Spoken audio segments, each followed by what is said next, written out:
प्यारे बच्चों नमस्कार। आज हम प्रश्नावली 3.3 पढ़ेंगे।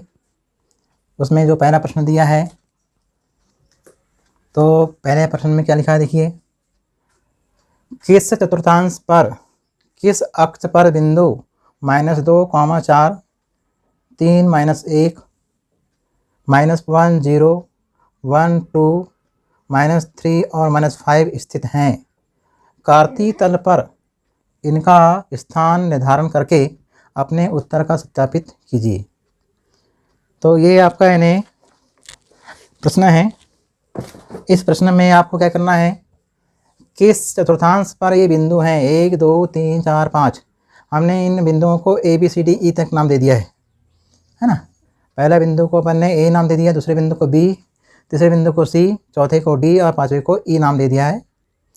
तो ए बी सी डी यहाँ पर ने जो कार्तीय तल है, उस कार्तीय तल में हम इन बिंदुओं का स्थान का हम करेंगे निर्धारण करेंगे और अपने उत्तर को हम सत्यापित करेंगे कि है या नहीं, है ना। तो सबसे पहले हम देखते हैं कि किस चतुर्थांश पर इसके कितने भाग होते हैं। चतुर्थांश के 4 भाग होते हैं।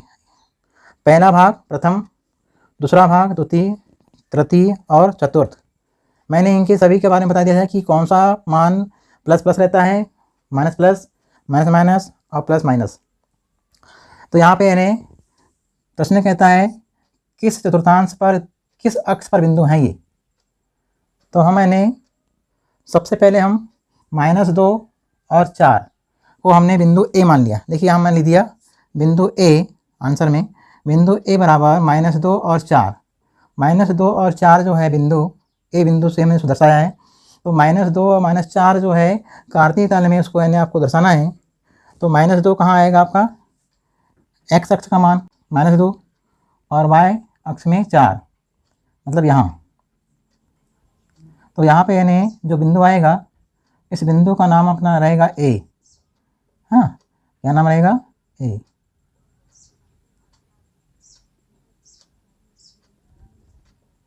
तो इसका यानी बिंदु का नाम अपने ए लिखा। इसके पॉइंट क्या हैं, इसके पॉइंट हैं -2 और 4, -2 और 4। ये हमारा पहला बिंदु हो गया। हमने ए नाम लिखा। कार्तीय तल में हमने कार्तीय तल में उन बिंदुओं को क्या कर रहे हैं, उसका स्थान निर्धारण कर रहे हैं। अब इन्हें दूसरा बिंदु देखिए, मैंने 3 लिखा है, x का मान 3 और y का मान -1। x का मान 3, ये 3 है, और y का मान -1 नीचे आपका आएगा। तो यहाँ पर नए बिंदु आपका रहेगा। इस बिंदु का नाम हमने क्या दर्शाया, b। तो यहाँ हम लिखेंगे b। दो b बिंदु दर्शा देंगे यहाँ पर हम। इसका मान क्या है बिंदु का, इस बिंदु का मान है 3 और -1। ये बिंदु b हो गया। अब इन्हें तीसरा बिंदु है सी, -1, 0, -1 x अक्ष में आपको -1 लेना है और 0, 0 यानी इसी अक्ष में रहेगा, -1, 0, ये रहेगा सी। सी बिंदु का क्या रहेगा, -1 और 0। ठीक। इसके बाद में बिंदु डी। तो बिंदु डी में x का मान 1, y का मान 2, x का मान 1 और y का मान 2। यहाँ अपन ने बिंदु लिखा। तो ए बी सी डी, ये डी बिंदु आ गया। तो डी बिंदु को अपन यहाँ दर्शाया। तो डी बिंदु का मान जो है वो कौन सा है, डी बिंदु का है 1 और 2, 1 और 2। अब इस बाद में ई बिंदु, चौथा बिंदु है, पाँचवा बिंदु क्या है, -3 और -5। -3 x का मान और y का मान -5। तो x का मान -3 और y का मान 5। यहाँ आने बिंदु आएगा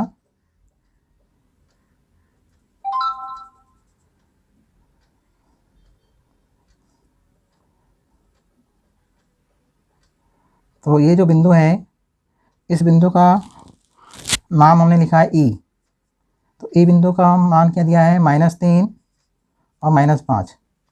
इस प्रकार से कार्तीय तल पर हमने इन बिंदुओं को हमने दर्शा दिया। इनका जो स्थान है उन्हें स्थान दर्शा दिए। लेकिन आपको यहाँ लिखना है कि बिंदु ए किस चतुर्थांश पर है। तो बिंदु यानी ए जो है, तो ए बिंदु यानी किस पर है, -2 और 4, -2 और 4, ये कौन सा पर है, द्वितीय। तो यहाँ लिखेंगे द्वितीय चतुर्थांश पर स्थित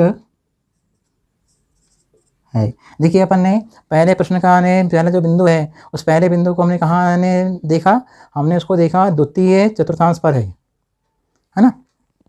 अब यानी बिंदु बी, अब बिंदु बी यानी किस पर है बताइए, यानी आपका यानी बिंदु बी कहाँ पर है, ये नीचे यानी चौथे भाग में। तो यहाँ लिखेंगे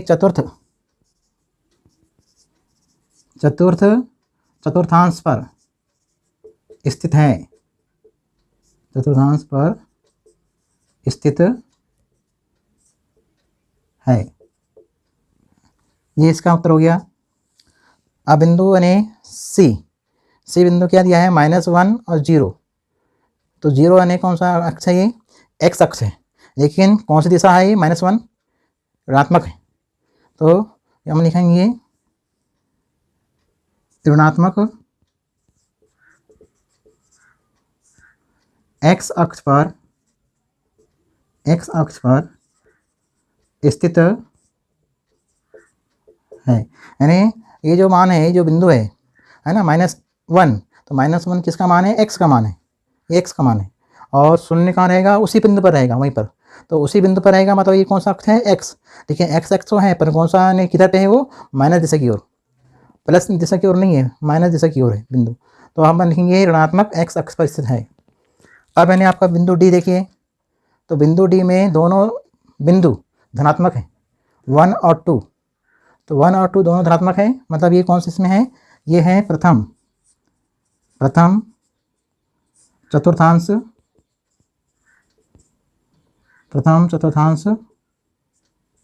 पर स्थित है। अब इसके बाद में नीचे वाला देखते हैं बिंदु ई। तो बिंदु ई कहाँ पर है, -3 और -5, दोनों बिंदुओं में माइनस लगा है। जब दोनों बिंदुओं पे लगा है माइनस चिन्ह, तो ये आपका क्या होना चाहिए, तृतीय। यहाँ लिखेंगे तृतीय चतुर्थांश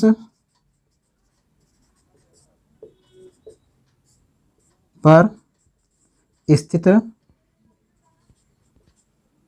है, यानी ये जो है ये तृतीय पर है ना। तो आपको यानी हर बिंदुओं को किस चतुर्थांश पर स्थित है, ये जो बिंदु दिए गए हैं किस अक्ष पर ये बिंदु स्थित हैं, तो आपको यानी लिखना है कि ये द्वितीय पर है, ये चतुर्थ पे है, और ये एक्स अक्ष पर स्थित है, और ये प्रथम पर और ये तृतीय पर है। इस प्रकार से आपको यानी परीक्षा में जब आएगा प्रश्न, तो इस प्रकार से प्रश्न आएगा, उसको कार्तीय तल में दर्शाना भी है, और दर्शाने के बाद फिर यानी आपको इनके प्रत्येक बिंदुओं के आपको उत्तर लिखना है। तो ये प्रश्न नंबर 1 का हल हो गया, ठीक है ना। अब यानी प्रश्न नंबर 2, आप इसको उतार लीजिए। देखिए यहाँ पर 1 2 3 4 5, इन 5 बिंदुओं को इस कार्तीय तल में आपको करना है, निरूपित करना है। तो x का मान -2, y का मान 8, तो x का मान -2 और y का मान 8, ये पहला बिंदु हो गया, -2 और 8।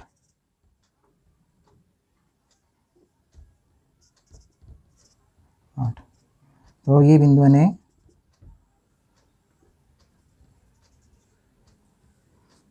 दूसरा बिंदु है -3 और 7, -3 x का मान रहेगा और 7 y का मान रहेगा। तो यहाँ पर ने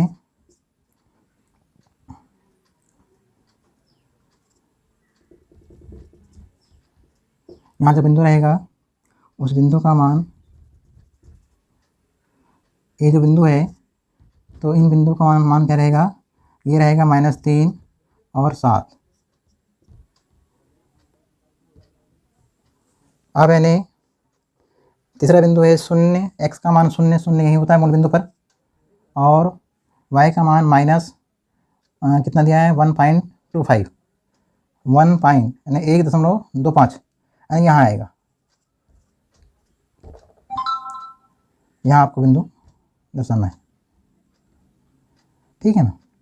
अब इसके बाद में ये बिंदु हो गया, 1 हो गया, 2 हो गया, 3 हो गया। चौथा बिंदु 1 और 3, 1 यानी x का मान और y का मान 3, ये 3 है।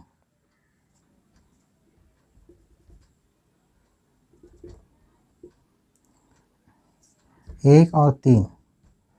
अब दूसरा बिंदु ने लास्ट वाला दिया है -3 और -1। 3 कहाँ पर रहेगा बताइए आप। x का मान धन में है 3 और y का मान -1 है, तो x का मान 1 2 3 और -1 के नीचे है।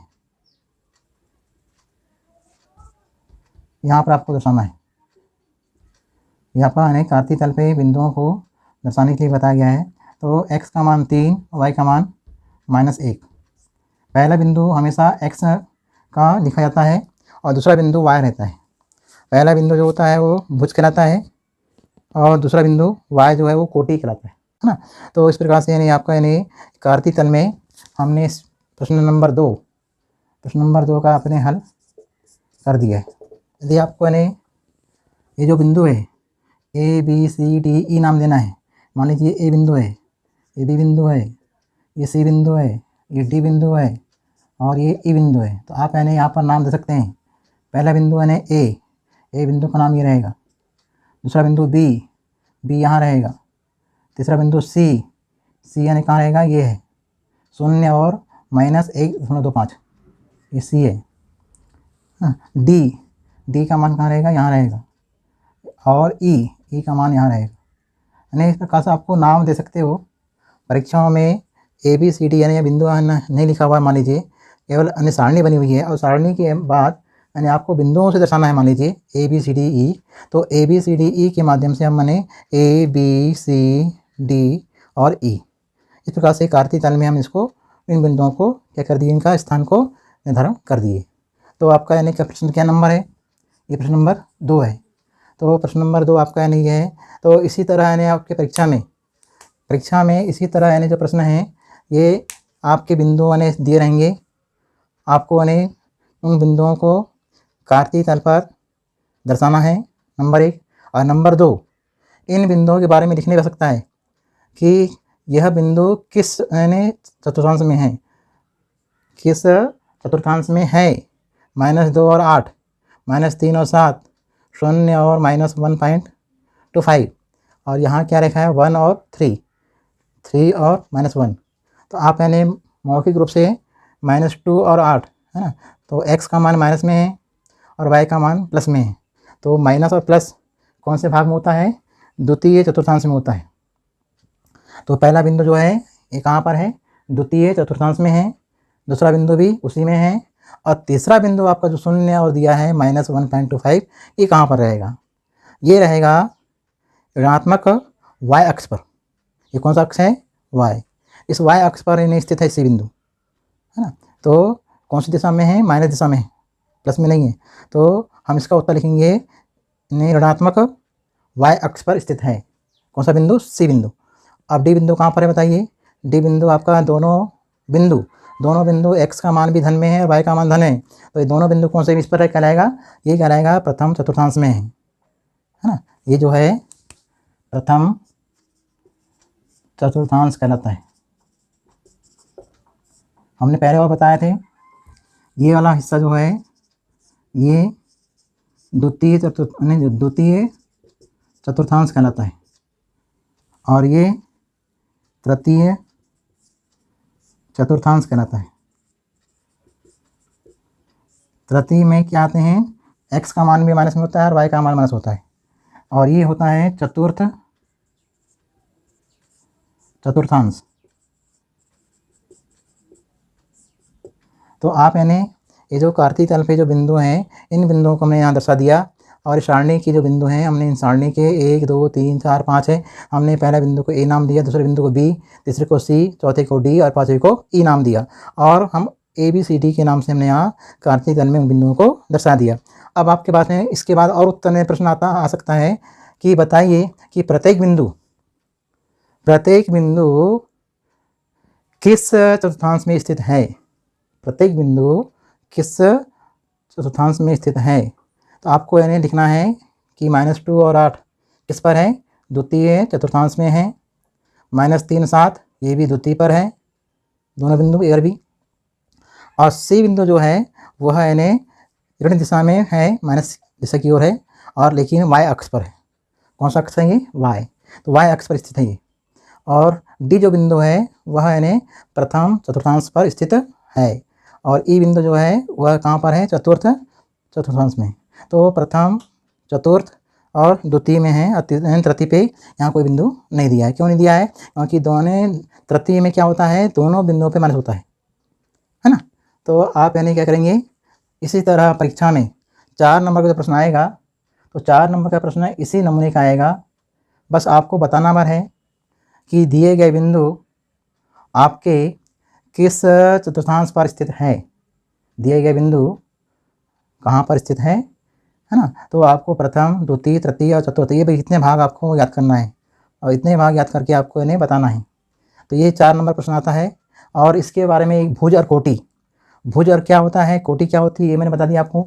यदि आपका जो बिंदु है, मान लीजिए यानी प्रथम बिंदु हमने ये लिखा -2 और 8, तो इसमें भुज क्या है, -2, और कोटि क्या है, 8।